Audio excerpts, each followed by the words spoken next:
In 2001, with the release of her second album, Misunderstood, Pink went from being a promising new pop star to a fully fledged international superstar. So just how did she do it? How did Pink and Linda Perry end up working together? Who did Linda Perry originally pitch Get the Party Started to? Which misunderstood song does Pink wish she no longer had to sing? Was Britney annoyed about her name being referenced on Don't Let Me Get Me? And why does the iconic album have such an important legacy? So many questions, let's find out.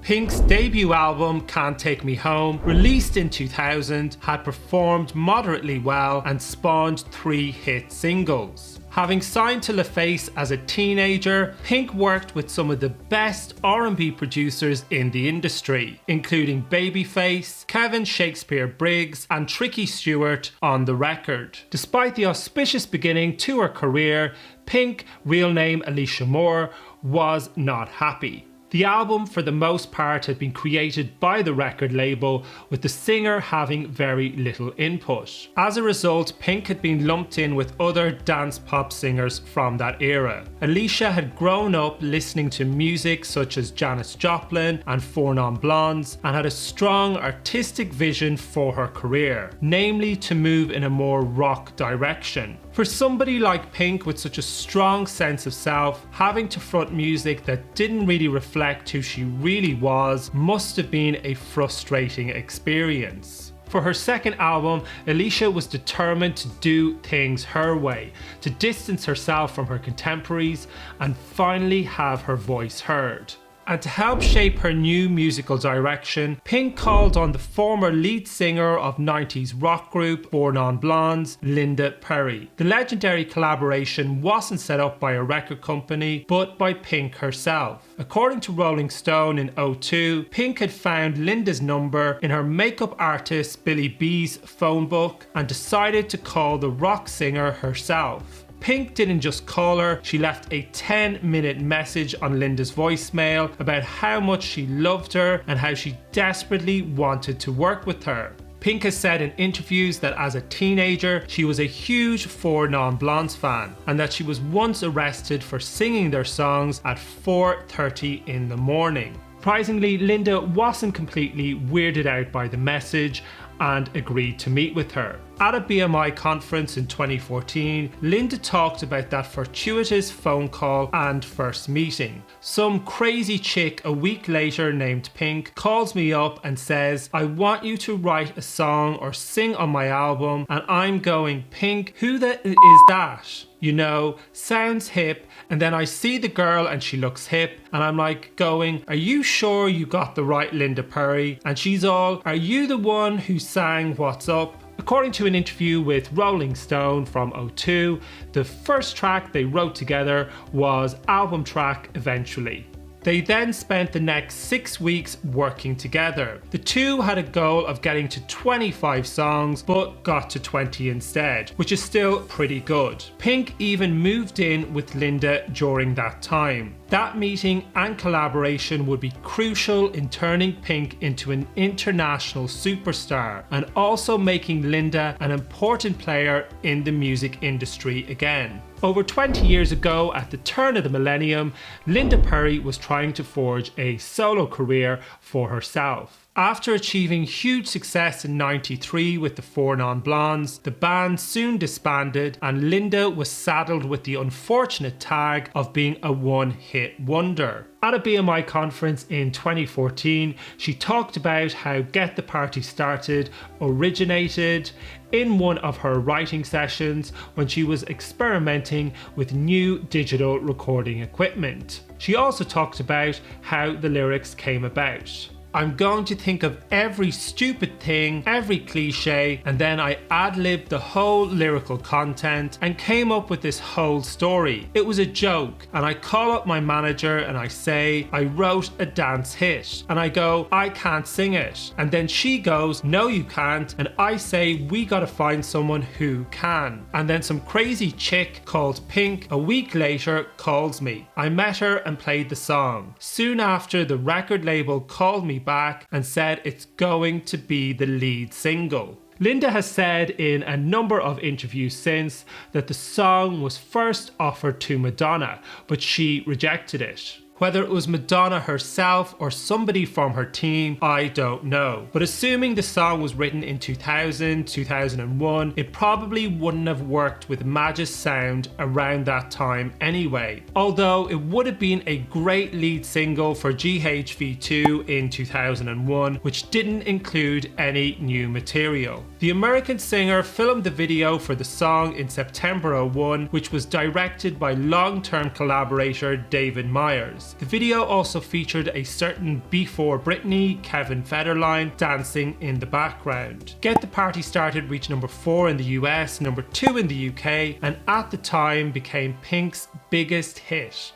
I think it's fair to say it has become a classic 2000s pop song and was covered by singing legend Shirley Bassey a few years later. At the time she met Pink, Linda was trying to put together a showcase to relaunch her solo career.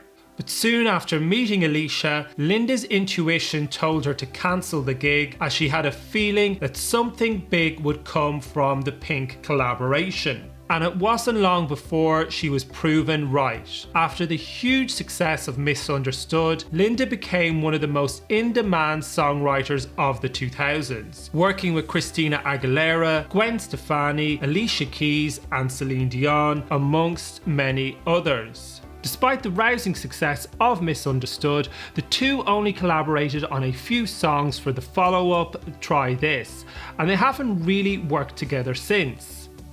Except for a song in 2017 for the Served Like a Girl soundtrack. They did fall out for some time, but are now friendly again, which is good. And the next two singles lifted from the album, Don't Let Me Get Me and Just Like a Pill, were both written with music legend Dallas Austin. The super producer was supposed to work on Pink's first album, but he didn't feel that R&B music was a good fit for her, so he decided to pass. In an interview with Vlad TV from 2020, Dallas talked about running into Pink one day outside his studios. The singer was on roller skates and she told Dallas that she wasn't leaving until he agreed to work on her new record. At which point Dallas suggested she do pop rock based on her whole look and persona. Just Like a Pill was one of the first songs they wrote together and was done in Miami. Pink has spoken extensively about her drug use during her adolescence, so those experiences must have served as inspiration. In an interview with Songwriters Universe from 2019, Dallas talked about what inspired his contribution to the song. With Just Like a Pill, it was really about me and my ex at the time. We were out there taking pills that made you feel good, and when we broke up, instead of that pill making me feel better, it made me feel ill. Just Like a Pill became another US top 10 for Pink and her first ever UK number 1. To get a number 1 with the third single off the album, which at that point had already been out 8 months, is surely testament to the quality of the song, which in my humble opinion is one of Pink's best. But initially Pink's label boss Reid wasn't too sure about the work she was doing with Austin. In the interview with Vlad TV, the super producer talked about Reid's initial reaction to the new songs.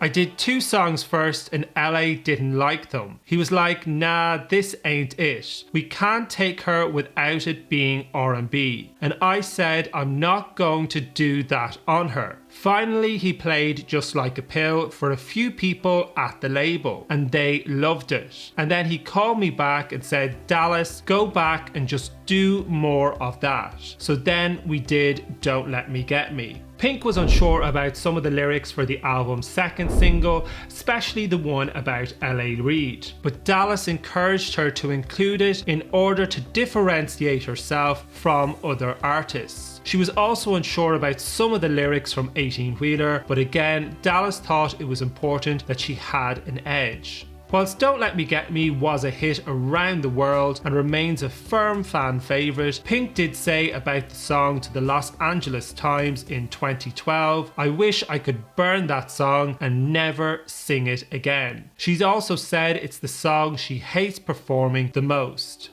Maybe she's grown tired of singing songs about her adolescence in her 40s, which I guess is understandable. And Britney didn't seem to mind too much about being mentioned in Pink's song, and is said to have been a big fan of the album. The two have always spoken really positively about one another over the years, and even starred together in a Pepsi commercial in '04 with Beyonce, so Britters can't have been that annoyed about it. Probably my favourite music from Pink's entire career is the songs she did with Dallas Austin, but the two never worked together again, and I don't seem to be able to uncover why. Probably the usual reasons. Maybe Pink didn't like some of the other artists Dallas was working with, maybe it was to do with royalties on the songs, who knows, but in my humble opinion, it's a real shame. The man who signed and discovered Pink and was also the head of her record label at the time of making Misunderstood, Reid, was not too keen about Alicia's new musical direction. In his 2016 autobiography Sing to Me, the music mogul expressed his concerns about Pink's new musical direction and shared reservations that it would alienate the fan base who bought her first album. We had what I like to think was a healthy conversation intended to show support, but I'm not sure that's how she took it. She went back and finished the album her way.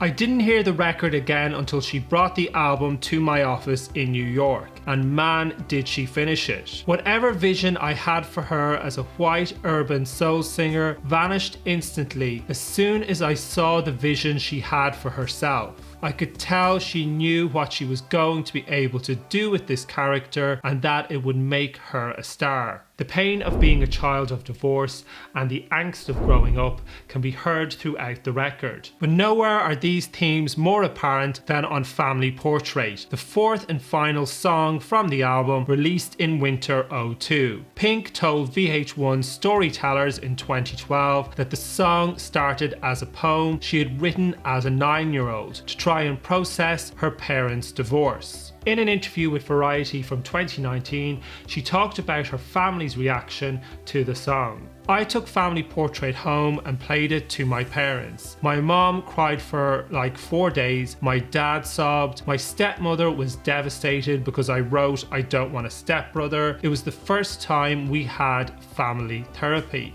The song was the only track on the album written with 2000 super producer and songwriter Scott Storch, who would soon go on to have huge hits with Beyonce, Justin Timberlake and Christina Aguilera. But surprisingly, Pink and Storch never worked together again. He started to have personal problems in the mid-2000s, and a number of other big names didn't work with him on follow-up projects, so maybe that had something to do with it.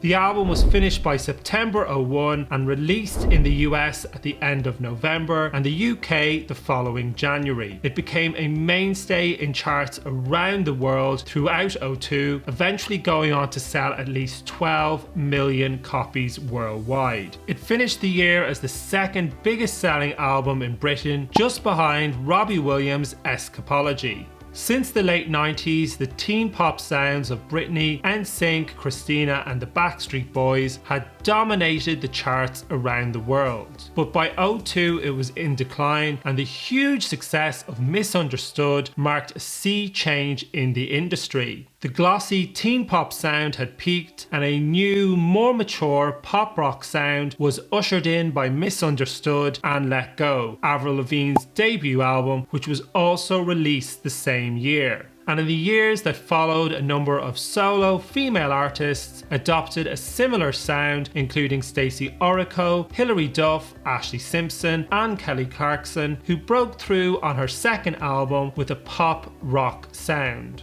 While she may have been overshadowed by some of her peers earlier in her career, Pink is one of the few from that era that is still scoring hit records and packing out stadiums today. Some of her contemporaries may have won the battle, but it was Pink who won the war. Misunderstood was no fluke. It was our first real introduction into what Alicia Moore was to become, a true international music superstar. Misunderstood has become an iconic 2000s album, in part because of Linda Perry's work. Linda also played a significant role in making Christina Aguilera's Stripped album such a huge success. If you'd like to learn more about how that album was made, check out this video. And if you got value from this video, don't forget to subscribe. Thanks for watching.